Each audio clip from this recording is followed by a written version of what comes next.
The most dangerous lie I ever believed was that every human heart leaves a clue. I used to say that with the quiet confidence of someone who had never been proven wrong.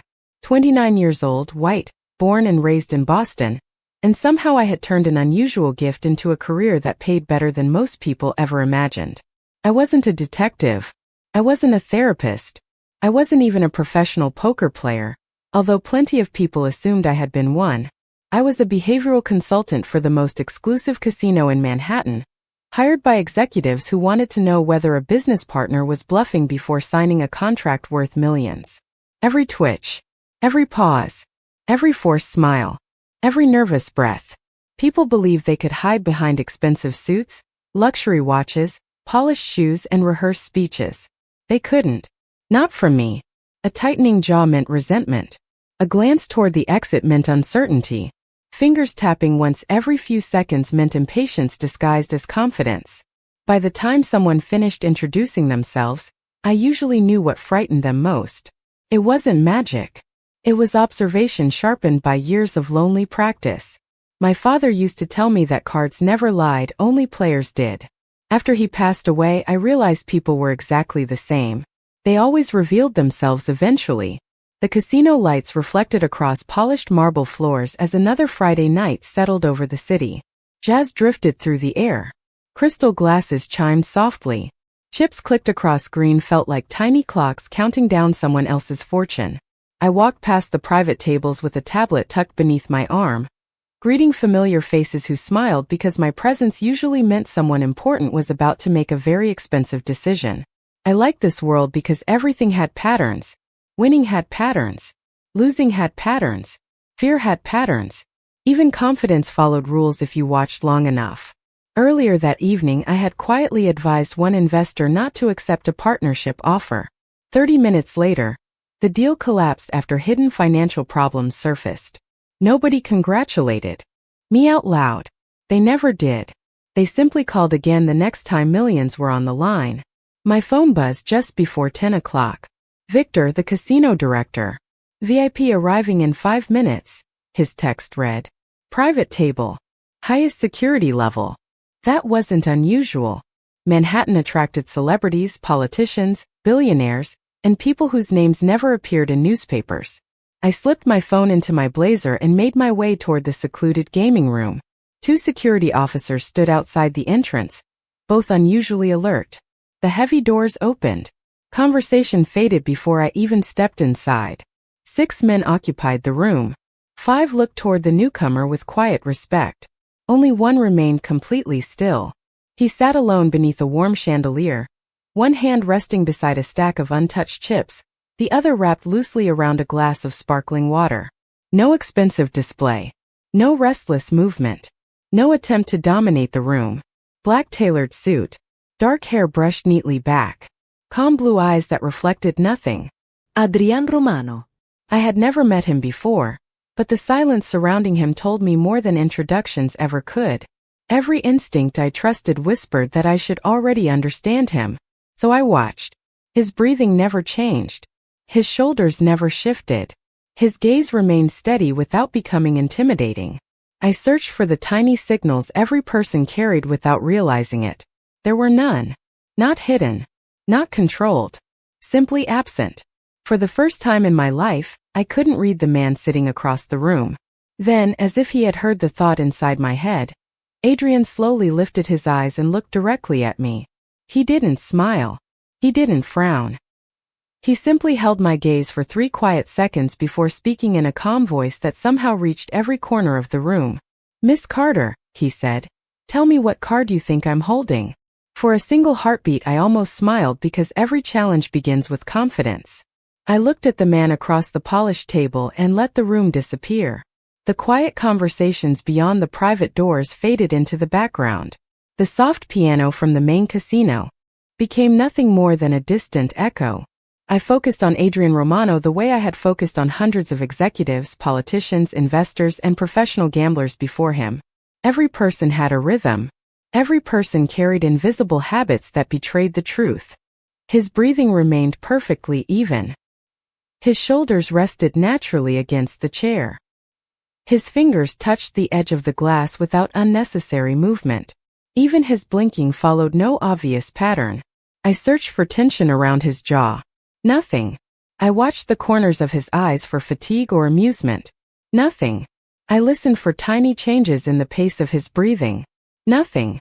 It felt less like studying a man and more like staring into perfectly still water. I folded my hands together and answered with the confidence everyone expected from me. "The Queen of Hearts," I said. One corner of Victor's mouth lifted across the room. He had seen me make impossible predictions before. Adrian lowered his eyes toward the card resting face down on the green felt. He did not touch it immediately. Instead, he looked back at me with the same unreadable expression. "Interesting choice," he said quietly. "Would you like to explain?"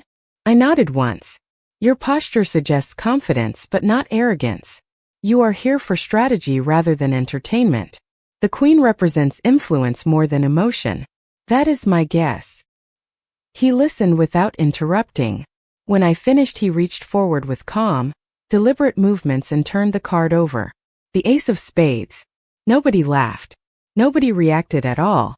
The silence inside that room somehow became louder than applause. I stared at the card for several seconds before forcing myself to breathe normally. I had been wrong before, but never after such complete certainty. Adrian slipped the card back into the deck as though the moment carried no importance. "Observation is powerful," he said. "Assumption is expensive."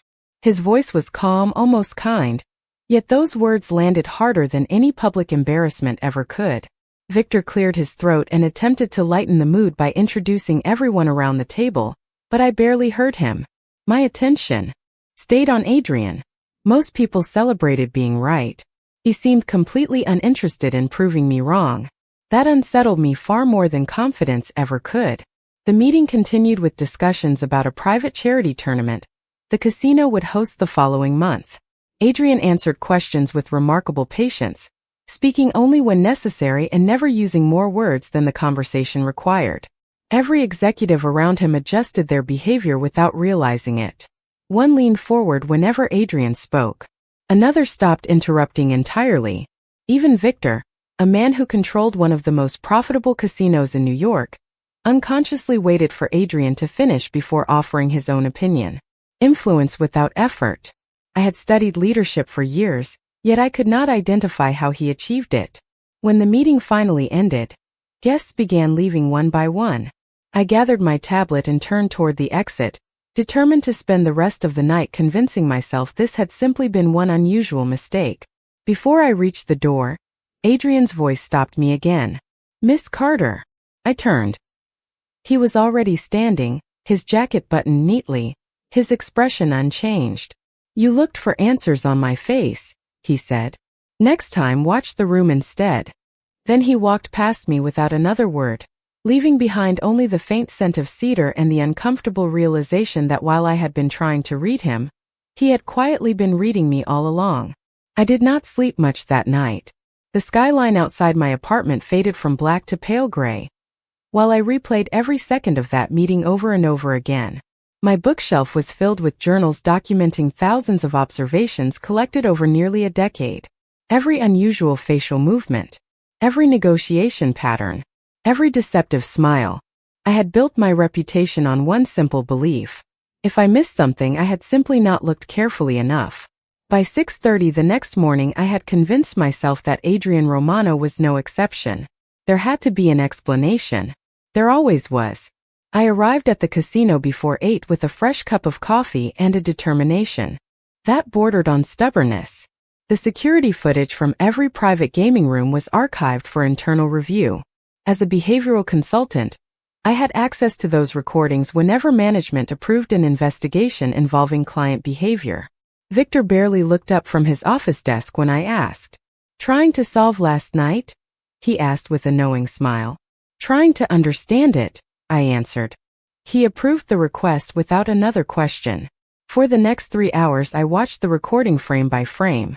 I slowed every movement. I zoomed in on Adrian's hands, his eyes, his posture, even the reflection in the polished table beside him. Nothing changed.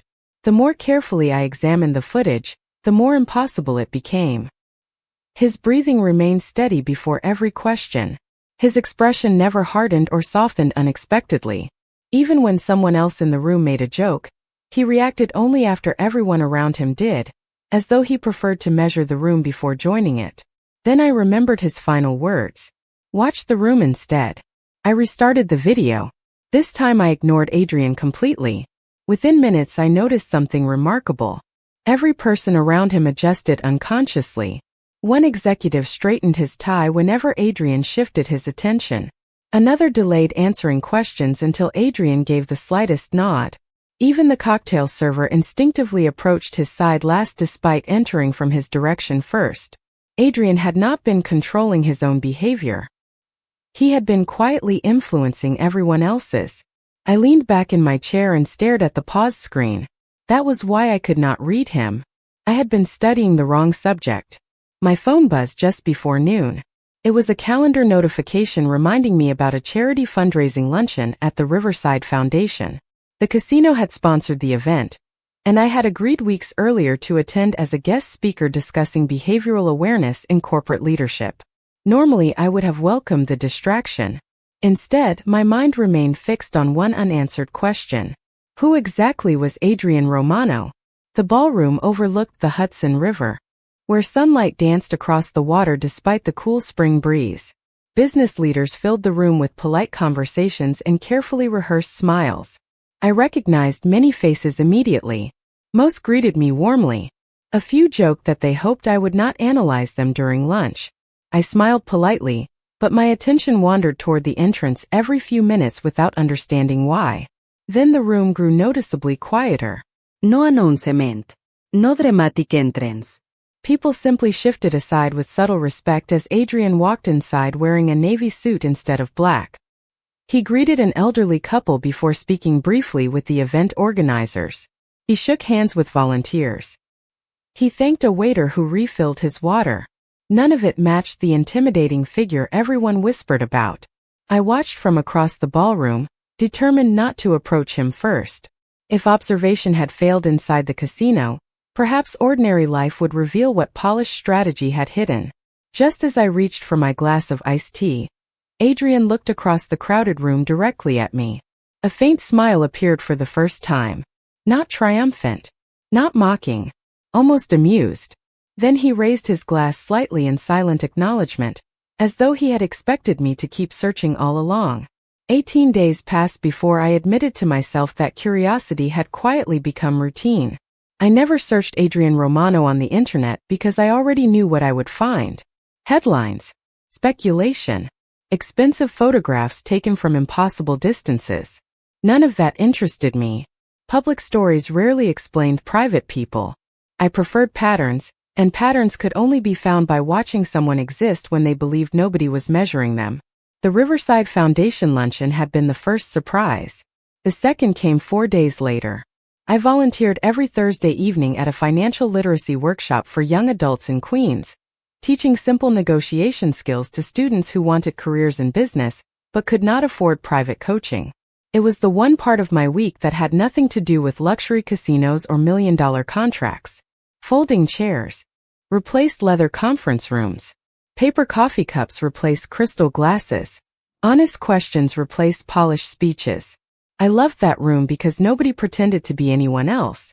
I arrived carrying a box of notebooks donated by one of our sponsors. The community center smelled faintly of fresh paint and brewed coffee. Rain tapped softly against the windows while 20 students settled into their seats.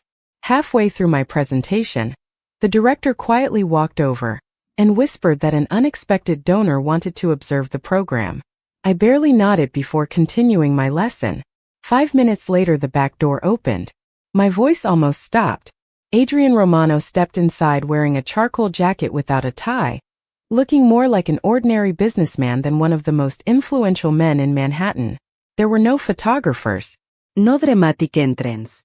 Only one assistant remained near the hallway while Adrian accepted a paper visitor badge from the receptionist with a polite thank you. The students hardly noticed him. They were busy debating negotiation exercises with one another. I continued teaching while pretending not to watch him.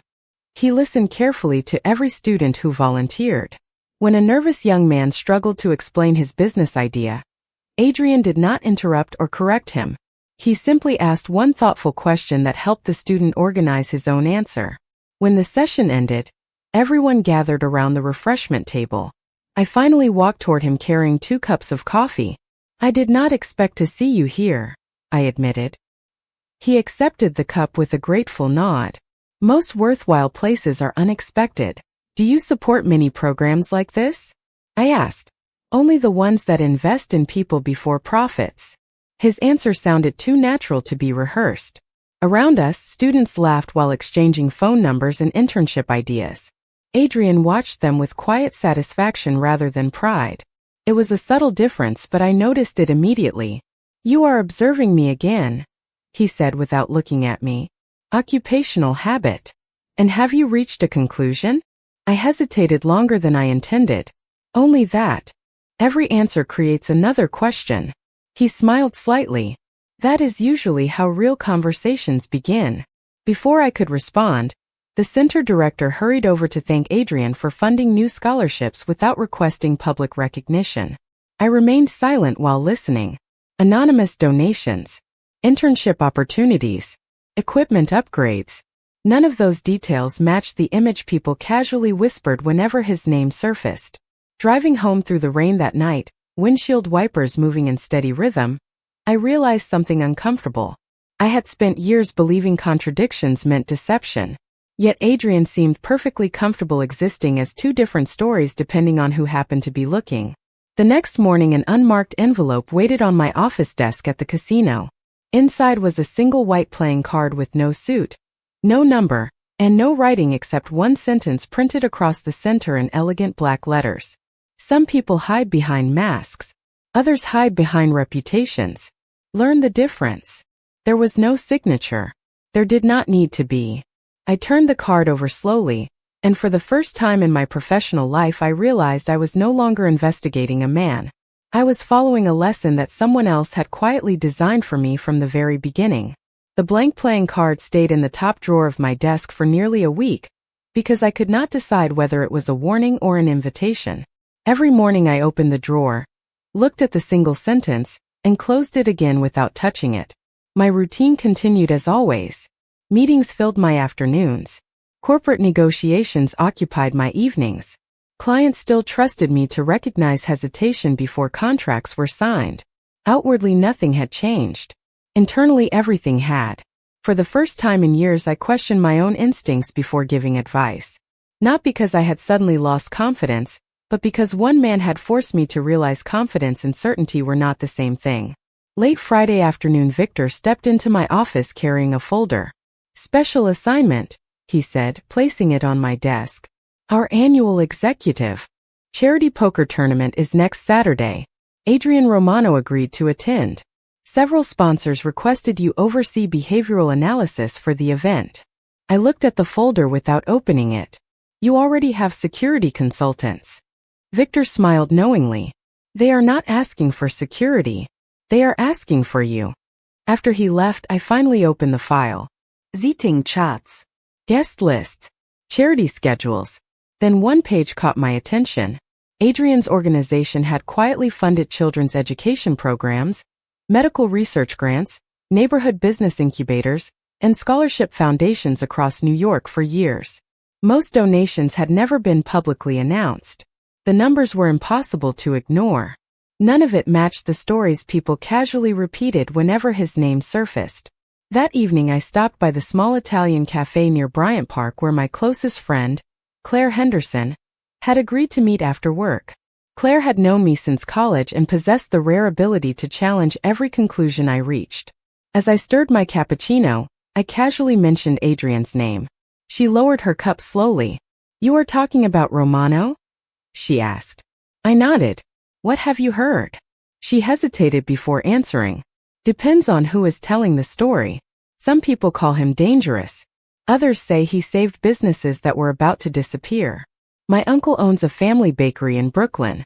During the recession, someone bought the building so the rent would not increase.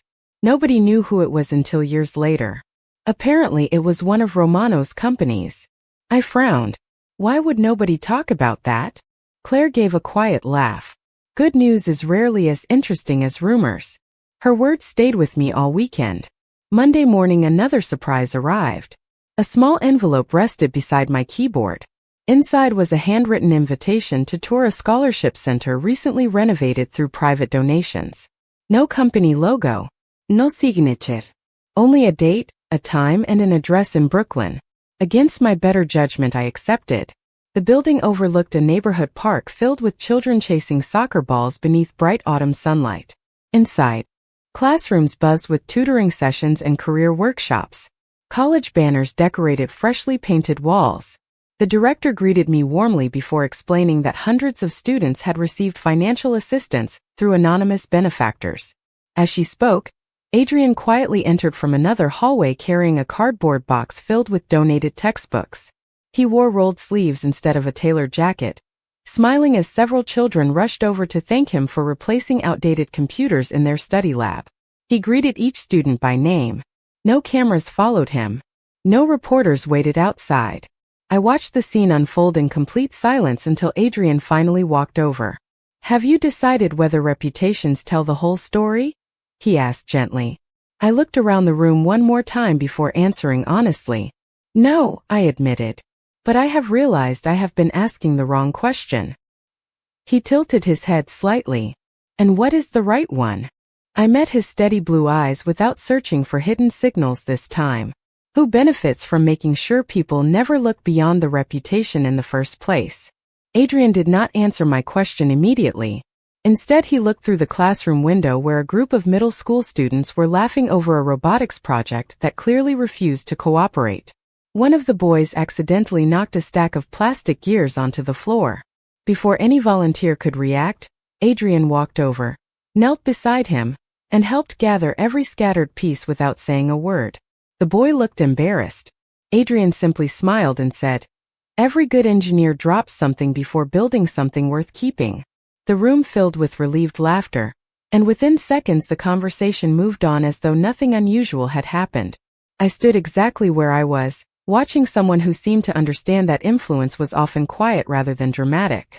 When he returned, he finally answered my question. The people who benefit from simple stories are usually the ones who are afraid of complicated truths. His voice carried no frustration, only certainty. "And which one are you?" I asked. He met my eyes without hesitation. "That depends on whether you are still trying to classify me, or whether you have started listening." We left the center together a few minutes later. The afternoon air carried the crisp smell of fallen leaves, and children played basketball across the street while parents waited near parked cars. Nothing about the neighborhood suggested the mysterious world so many people associated with Adrian's name. We walked in comfortable silence until we reached a small family-owned bakery on the corner. The owner spotted Adrian through the window and hurried outside with 2 paper bags. "You are late this week," the older man said with a grin. Adrian apologized as though he were speaking to an old friend instead of someone thanking an important benefactor. The owner refused to accept payment for the coffee he insisted we take. After we stepped back onto the sidewalk, I glanced at Adrian. "You know everyone around here." He shook his head. "Not everyone. Just enough people to remember that every neighborhood has a story worth protecting." I smiled before I realized I was doing it. "That sounds rehearsed." "It sounds rehearsed because I have spent years reminding myself not to forget it." We continued walking toward the subway entrance, talking less about business and more about ordinary things. He asked why I had chosen behavioral analysis instead of psychology. I told him about my father teaching me card games at our kitchen table, and how reading people had become my way of understanding a world that often felt unpredictable after I lost him. Adrian listened without interrupting once. He never rushed to fill silence with advice. Somehow that made speaking easier. When I finally noticed the time, I realized nearly 2 hours had disappeared. "I should get back to Manhattan," I said. "Victor will assume I have accepted another consulting contract." Adrian laughed softly, the first genuine laugh I had heard from him. It transformed his entire expression, making him seem years younger. "Tell him you were doing research." "Research? You wanted to know whether people deserved the stories told about them." He opened the passenger door of a waiting sedan, but made no effort to persuade me to ride with him. Have you found your answer? I looked toward the busy street where strangers hurried past without noticing us. Not yet, I admitted. But I am beginning to suspect the wrong people have been writing your story for a long time. His smile faded into something thoughtful. Then be careful, Evelyn. When people become comfortable believing one version of the truth, they rarely welcome another. As I watched the sedan disappear into late afternoon traffic, I realized something had quietly shifted between us. I was no longer trying to prove Adrian wrong, and he was no longer trying to prove me inexperienced. Somewhere between questions and conversations, the game I thought we had been playing had disappeared, replaced by something far more dangerous. Mutual trust always begins so quietly that you rarely notice the exact moment it arrives. 3 days later, I understood exactly what Adrian had meant when he warned me that people rarely welcomed a different version of the truth. It began with something so ordinary that I almost ignored it. My office calendar showed a breakfast meeting with a new investment group interested in hiring the casino for a series of charity events. Victor asked me to attend because the guests wanted my opinion on behavioral risk before signing a long-term agreement. Everything looked routine. Fresh coffee filled the conference room. Floor-to-ceiling windows overlooked the Hudson River. The city moved below us beneath a clear autumn sky. Yet the moment the meeting began, something felt wrong. It was not the guests. It was the room. One executive kept checking his phone every few minutes without reading the screen. Another smiled whenever Adrian's name surfaced in conversation, but the smile never reached his eyes. Their words sounded cooperative while their body language quietly pulled in opposite directions. For the first time since meeting Adrian, I trusted my instincts without rushing to conclusions. I simply observed. The meeting ended politely, contracts remained unsigned, and everyone left with practiced handshakes. As I gathered my notes, Victor closed the conference room door behind. The last guest. You noticed it too, he said quietly. I looked at him. Something was off. He nodded. They spent more time asking questions about Adrian than about the casino. My stomach tightened. Why would they care about him? Victor hesitated before answering. Because powerful people attract competitors, and competitors rarely announce themselves. That evening my phone rang while I was driving home across the Queensboro Bridge. Adrian's name appeared on the dashboard display. I answered through the hands-free system. Good evening, I said. His voice remained calm, but it carried a seriousness I had not heard before. Where are you? About 15 minutes from home. Do not stop anywhere unless you plan to be there before leaving work. I laughed softly, assuming he was joking. You sound like you are giving instructions. I am asking for a favor. The warmth disappeared from his voice just enough for me to understand he was completely sincere. Please go straight home tonight. Before I could ask another question, the call ended. The silence inside my car suddenly felt much louder than the traffic around me. I reached my apartment building just after 7. Everything appeared perfectly normal. Families walked dogs along the sidewalk. A delivery driver carried grocery bags into the neighboring building. My elderly neighbor waved from her balcony while watering flowers. I almost convinced myself I had imagined the tension in Adrian's voice until I noticed a plain white envelope tucked beneath my apartment door. There was no address. No stamp. Only my name printed neatly across the front. Inside rested a newspaper photograph of Adrian, attending a charity event years earlier. Someone had drawn a thin black circle around the people standing beside him. My own photograph from the scholarship center had been placed next to it. Across both pictures, one sentence had been typed in capital letters. Some stories are safer when they remain unfinished. My pulse quickened, but not from fear alone. The message revealed something important. Whoever had delivered it believed I had become connected to Adrian's story. They wanted me to step away before learning more. Instead of calling the police immediately, I did the one thing Adrian had quietly taught me to do. I stopped looking only at the message and started looking at the person who wanted me to receive it. The paper was expensive. The photographs had been professionally printed. The wording avoided threats and relied on suggestion instead. Whoever planned this wanted influence, not chaos. They wanted distance, not attention. As I stood alone in my apartment holding the envelope beneath the warm kitchen light, my phone vibrated once more. A single text from Adrian appeared across the screen. Do not answer the door tonight. I think someone has finally realized you are asking the same questions I have been asking for years. I did exactly what Adrian asked. I locked my apartment door, closed every curtain, and placed the anonymous envelope inside the same drawer that still held the blank playing card. Sleep never came. Every sound from the hallway made me glance toward the entrance. The humming elevator. Footsteps on the stairs. A neighbor dropping keys onto the floor. Nothing unusual happened, yet the silence itself felt different because I finally understood something that had never occurred to me before. I had spent years believing information was dangerous only when it was true. Now I realized that even questions could make the wrong people uncomfortable. The following morning my phone rang just after 8. Adrian asked whether I would meet him for breakfast at a quiet cafe overlooking Central Park. His tone remained calm, almost ordinary, and somehow that steadied my own thoughts. The cafe was nearly empty when I arrived.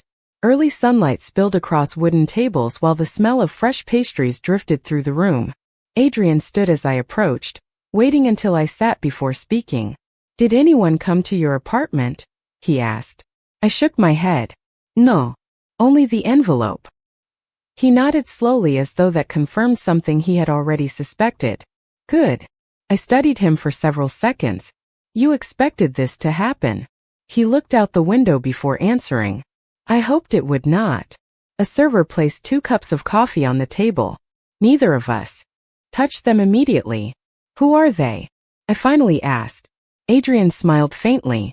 "If I answered that question today, you would spend more time fearing names than understanding people." I leaned back in my chair. "You still think you are teaching me?" "No," he replied quietly. "I think you are finally teaching yourself." His words stayed with me long after breakfast ended. Instead of returning directly to the casino, I spent the afternoon reviewing every interaction I had witnessed since meeting him. The executives who watched him before speaking. The anonymous scholarships. The neighborhood businesses. The warning envelope. Individually, none of those pieces completed the picture. Together they revealed something unexpected. Adrian never reacted from pride. Every decision centered on protecting people, preserving stability, or preventing unnecessary conflict. I had mistaken emotional control for emotional emptiness because I expected feelings to announce themselves. His never did. They appeared through choices instead. That evening Victor called me into his office. He looked unusually tired as he closed the blinds overlooking the gaming floor. "Several board members want to cancel next week's charity tournament," he admitted. They received anonymous letters suggesting the event could attract unwanted attention. My first thought was not about the casino. It was about Adrian. "Will you cancel?" I asked. Victor shook his head. "No. The event raises millions for children's hospitals every year. Fear cannot become our business model." As I left his office, I caught my reflection in one of the mirrored hallway panels. For years I had introduced myself as someone who could understand anyone within minutes. Now that certainty felt almost childish. Understanding another person required more than reading expressions. It required patience, humility, and the willingness to accept that the quietest actions often carried the deepest meaning. Just before midnight another message appeared on my phone. This time it came directly from Adrian. There were only 8 words. "Thank you for choosing curiosity instead of fear, Evelyn." I stared at the screen for a long time before realizing why those words unsettled me more than any warning ever could. I had spent weeks trying to understand why Adrian Romano remained impossible for me to read. The answer had been in front of me all along. He was never hiding his heart from the world. He was protecting it so carefully that only his actions were ever allowed to speak on its behalf. The charity tournament arrived beneath a sky so clear it made Manhattan seem almost peaceful. Crystal chandeliers reflected across polished marble floors while donors, business leaders, and community organizers filled the grand ballroom with quiet conversation. Every dollar raised that evening would support children's hospitals across New York, and for the first time since joining the casino, I walked into the event without trying to read every face in the room. Observation had taught me something far more valuable than prediction. Character revealed itself over time. Adrian arrived without ceremony, greeting volunteers before greeting executives. He thanked servers by name. He stopped to speak with scholarship recipients who had been invited to share their stories. Watching him move through the ballroom, I finally understood why so many people unconsciously adjusted themselves around him. It was not fear. It was trust earned one conversation at a time. The tournament unfolded with laughter instead of tension. Friendly competition replaced corporate formality. Even Victor seemed more relaxed than I had seen him in weeks. During a short break between games, Adrian joined me on the terrace overlooking the city.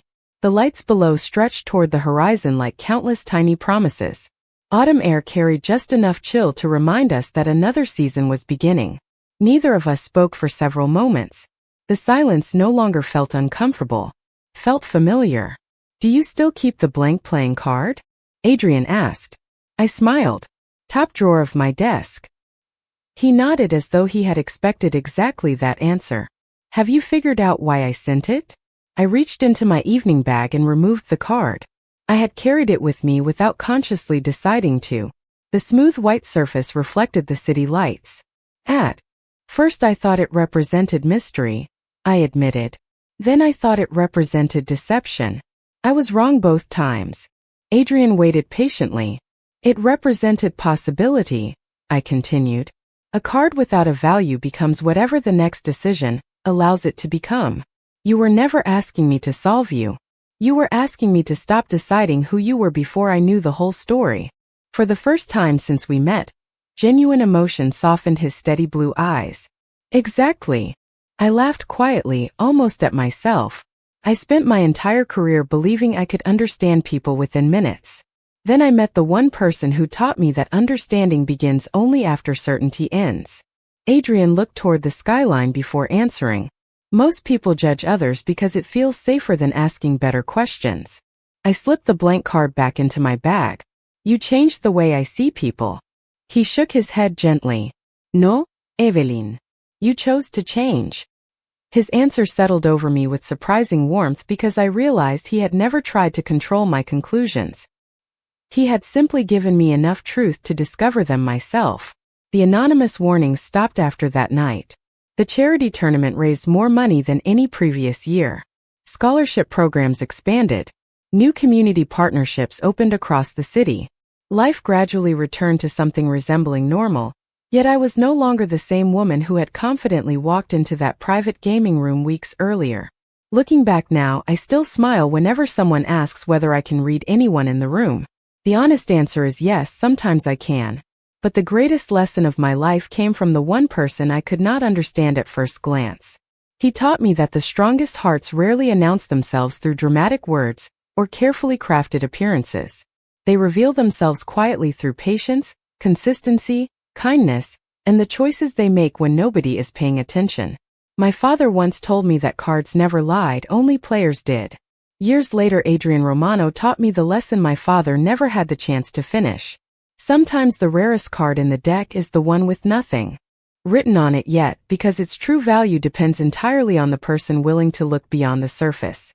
And that was the only gamble I was ever grateful to lose.